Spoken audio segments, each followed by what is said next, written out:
Greetings and welcome to another special edition of It's Not Work, It's Fun, featuring Master Gardener Bernie DeLemay. And now that we are firmly into August and September is around the corner, I'm sure Bernie's got a lot of tips about what to do when the harvest comes and other such things. It's shifting right about now. Hi everybody, I am indeed Master Gardener Bernie DeLemay, back with you for another special edition of It's Not Work, It's Fun. We're going to talk about plums today. Plums. And the reason is because somebody complained and didn't want me to talk about apples, because they said talk about apples in the fall. Well, plums is another Wisconsin fruit, and we're going to talk about them, plus some lawn care, and a couple of other things I'm going to mention. But right now, you know what we got to do. We got to stay tuned and go for sponsors and break. We'll be right back. Don't you go away.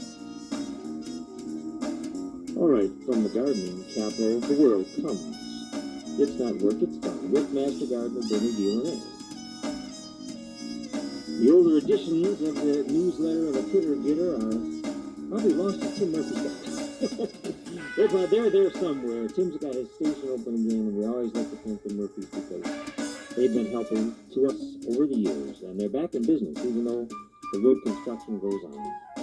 We have the It's Not Work, It's Fun email address, but more importantly, we have the P.O. box, which appears on the screen about 5 times during the program. Jot that number down and write Bernie your questions, and she'll tell you how to solve your problem. One more time, our Murphy friends, the Murphys, are back in business. Stop by, get some gas. Now that it's $2.99. This is Design Service features drafting, engineering, and blueprint services, and a long-time sponsor of this program. Well, that's enough yapping out of me. Let's get back to Bernie and see what she can tell us today. Hi, yes, we're back, and yes, we're going to be talking about plums. Woohoo! Yeah, one of the requests that somebody had is they wanted me to talk about the different kinds of plums, and as many of you have probably seen, there's a couple different kinds up here. Plus, we got a different kind of a lettuce right here that actually is for harvest much earlier in the summer. As we are in the fall, we're going towards September 1st or Labor Day. And that's actually endive or escarole, as some people know it. It's a different kind of a lettuce. It's kind of bitter. And I'm going to talk about some things you can grow in the fall besides planting tulips, besides putting in irises and daffodils and things like that. Okay, now there's one garden question that I do have to answer. I have talked about lawn care in the fall many times. And one of the things that somebody asked me is, what is the significance of a dark soda being put on in the lawn in the fall? And one of the reasons is you want to get your lawn ready to go through the wintertime. Now, we had a tremendous drought, a huge heat wave. It was boiling hot. The lowest temperatures were in the low 90s, sometimes the high 90s, and it even cracked over 100 degrees. And so our lawns were put through a lot of stress, especially if we didn't water early in the morning or later on in the evening. And a lot of people said, no, I didn't water at all. I just let my brown get crunchy like it was in the oven, because basically it was pretty much all throughout June and July. Okay, one of the things that you can do is to revive your lawn. Make sure that you water it about, between 5 and 7 at night. In the fall, it's a little different. If it's the middle of July and it's really hot, you want to water it after 7 o'clock at night, but not past 9 o'clock at night. Okay, now they said, what's the significance of a dark soda? A dark soda will help a lawn to eat the fertilizers and the organic fertilizers. If you've got organic stuff in your lawn, you don't buy the stuff from the hardware stores or the quickie lawn and garden centers, as I always like to call them. If you don't buy that stuff and you don't put that stuff in there, dark soda will do the same thing. Root beer, Dr. Pepper. I have some dark soda right here, and I'm not going to tell you which brand it is. Here, let's get a real good shot of that, and maybe you can read it on the camera. I don't really know. But any dark soda is going to contain a certain amount of sugar that your lawn is going to take up. And you can spray this all over your lawn, all over your plants. And and let it get diluted. You can see that it's dark. Okay, that's enough of that. And what you do is you take just a 32-ounce bottle of that, or 1-liter bottle, and you put it into a 5-gallon bucket of water, and you just spray it all over everywhere. Or if there are sprayers you can hook right up to your garden hose. And all you do is you can just, just go to the store, buy 1 or 2 of them. You don't have to spend a lot of money. And just spread it out all over your lawn. Or if you've got certain plants, it'll help them take up the nutrients and get set to make it through the wintertime. Because what happened is, throughout all that heat wave that we had, if you didn't go out and water and you didn't make sure that the plants were fed early in the morning, usually it's early in the morning, but your grass actually grows and eats at night, okay? Not everything does. A peony doesn't grow and eat at night. Grass does, though. What happened is that the heat and the amount of the powerful sun and the lack of rain were all factors in stressing out everything that's growing outside.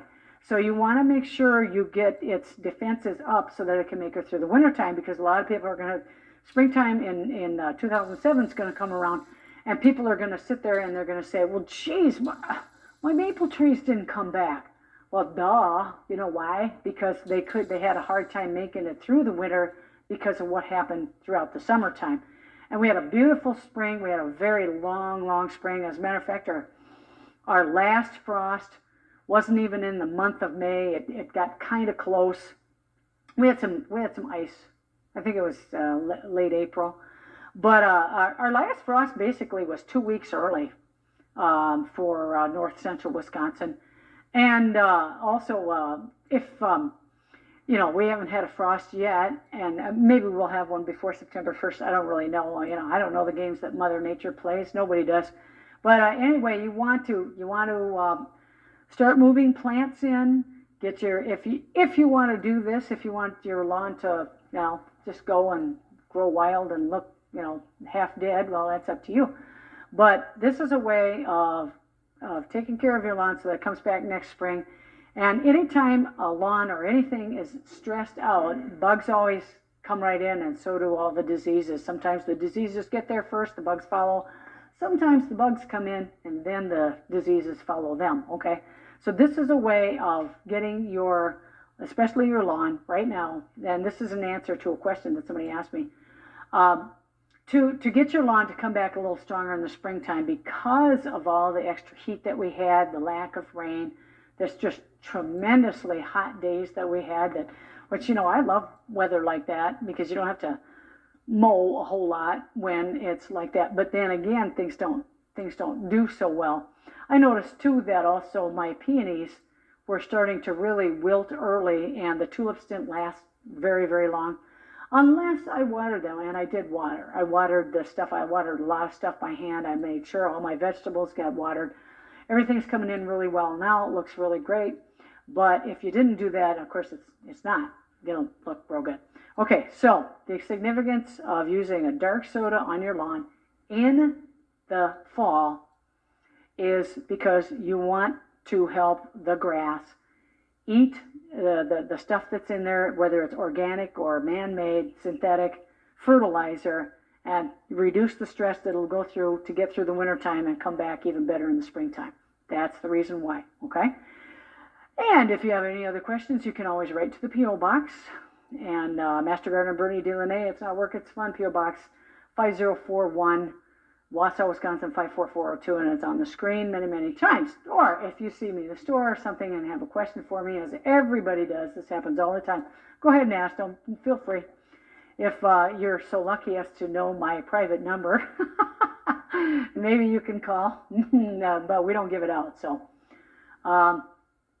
at any rate, if you do happen to know how to get a hold of me besides the P.O. Box, that's fine. Be my guest. It's okay. Everybody asks. They all have questions, and everybody does it, so I'm not offended. You come up to me on the street. I don't care. It doesn't bother me, okay? So I'm going to move on, and we're going to move on to our very quickly melting endive or escarole right here. Let's get a real good shot of this. After all, these are just a couple of sprigs of endive. I only brought in just a tiny, tiny amount. And this actually has a little bit bitter taste. If it's allowed to grow too big and get too tough in the garden, what happens is it has a bitter taste. if you pick these sprigs that are a little, this is a little tiny one here, okay? This is tiny, and this will be a little sweeter. It'll have a much nicer flavor to it. Now, this is the type of thing that you're going to grow earlier in the season. The reason this is here now is because after that tremendous heat wave, what has happened is a lot of the stuff in the springtime didn't grow very well because it got way, way too hot. I mean, it got way too hot, way too early. And if it was not in a shady place, it might have gotten too hot anyway. Now, the lettuce that I grew was actually doing very well. I actually started it inside and I had it outside by about April 10th or so, okay? And it was in a protected area. It was a little bit of a heated area. And it was doing really, really well. And then I took the cover off. It was inside a cold frame. I took the cover off because it started getting really hot. And lo and behold, bam, it just, the heat set in and everything wilted. We didn't get hardly any lettuce because it wasn't cool enough. And I wasn't about to dig it up outside and bring it into a cool part of my house because it's not going to get the right amount of sun. It's not going to get the right amount of vitamin D, which comes from the sun. Yes, plants actually do take in vitamins. And also what happens is they get too hot and they just plain go to seed, okay?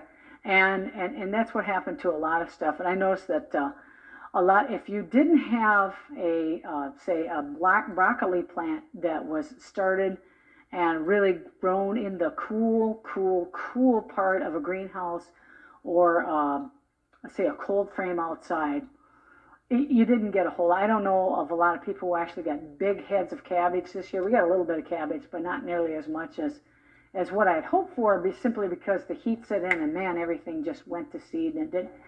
Cool weather vegetables, trust me, they plain stop growing, they reproduce, they go to seed, and that's it, that's the end of them. Now, if you've got some vegetables that are cool weather that you just left into the ground, and as it turns to fall and it gets cooler at night, yeah, they can pick up the growing again. However, it's not the same because the sun is setting later, earlier and earlier, whereas in the spring it's setting later and later and coming up earlier and earlier. And it's just the opposite now. So that reacts to the plants too. And that's something I'm going to touch on at the very end of the show about putting seeds into the ground, and not perennial flower seeds. I'm talking about vegetable seeds in the fall, so you get a little bit of a harvest in the fall. Okay, now let's go to our plums here. And the first plum that, here, let's get a good shot of this and put this right here. This is the plum that everybody recognizes. This is a regular purple plum, and it's one that you see growing in many different parts of the state. It's just a regular plum. It's usually kind of sweet. This is actually picked just a little bit too early. It's got still a little bit of the orangish reddish stuff on the back here. Maybe you can see that spot right there.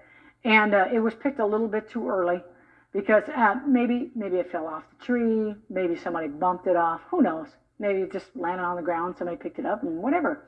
Okay, so anyway, this is a regular purple plum. As always, whether you grow your own fruits and vegetables, you should always wash them off first. If they come to the store, definitely wash them off, because sometimes when the fruits and vegetables come from south of the United States border, they don't have the same laws about pesticides and insecticides and fungicides as we do, so you got no idea what those people are spraying things with, or if they're spraying things at all. I mean, they have different kinds of viruses that down there that grow down there that make it across the border and spread out through North America.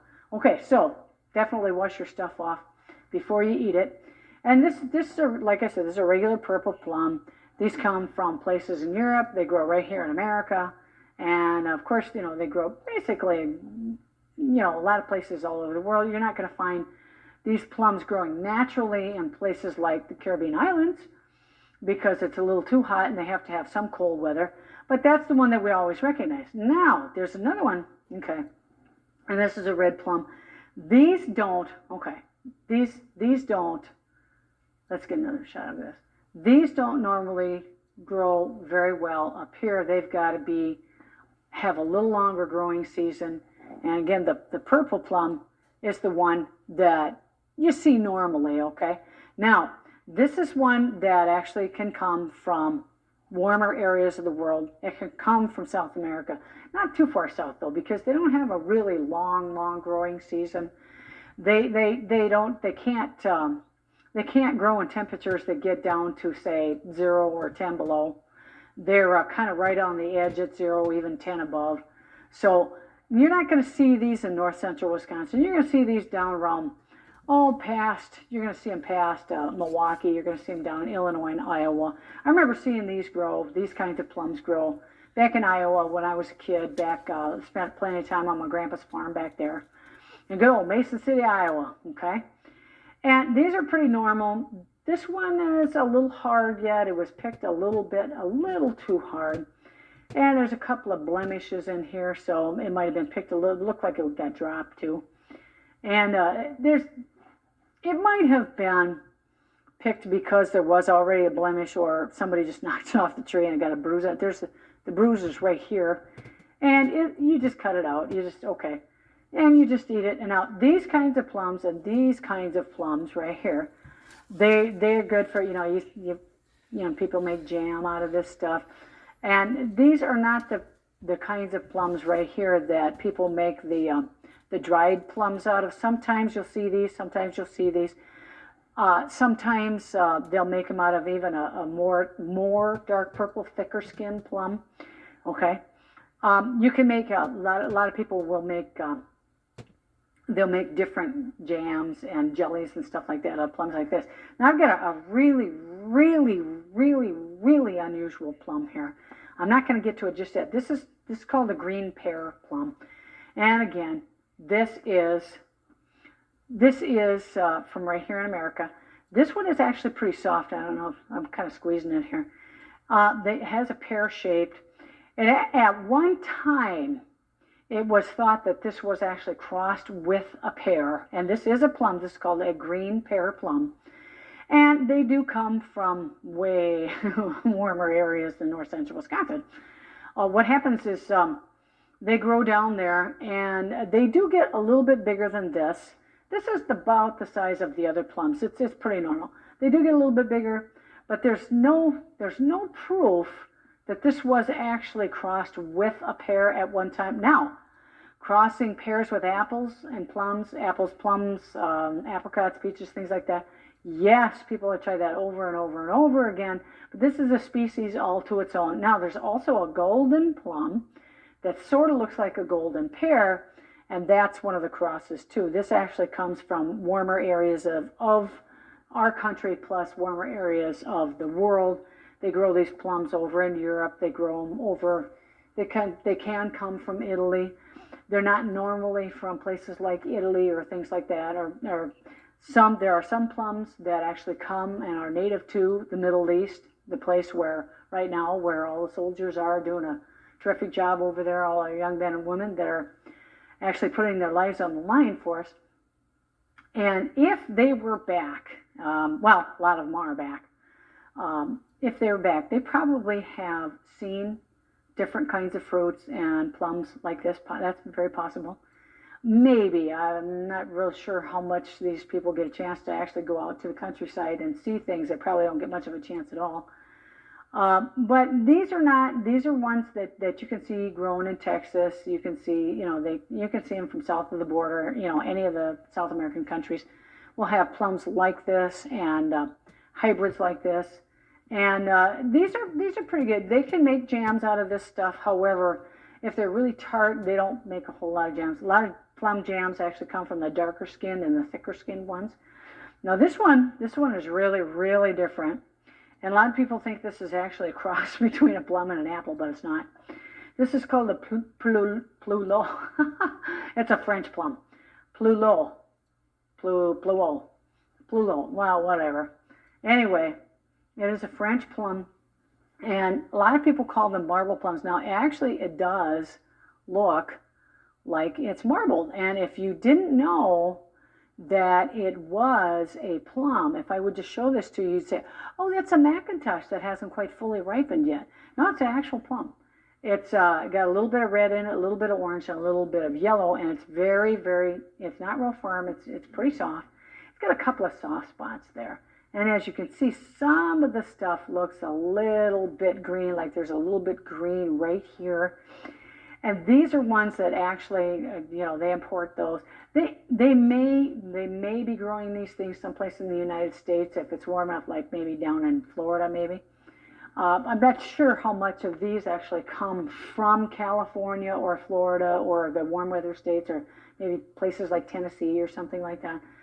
But this is a French plum, and this is a plum that actually grows natively in France, and it's not a hybrid. Now, it looks like it could be, but it's not a hybrid. And if you want, to make a fruit salad, go and get some different fruit. I mean, there's plenty of grocery stores around here that actually carry fruits from all around the world, and you know which ones they are. I'm not going to name any of the names, because they get different flavors to them. They get different tastes, and there's all different kinds of melons and seedless melons, watermelons, the warm weather melons, they'll call them. Not even the big like diamondback watermelons. But there's different melons, different fruits from all around the world, different kinds of oranges, different kinds of tangerines, different kinds of stuff. And this is a French plum, Pluleau, okay?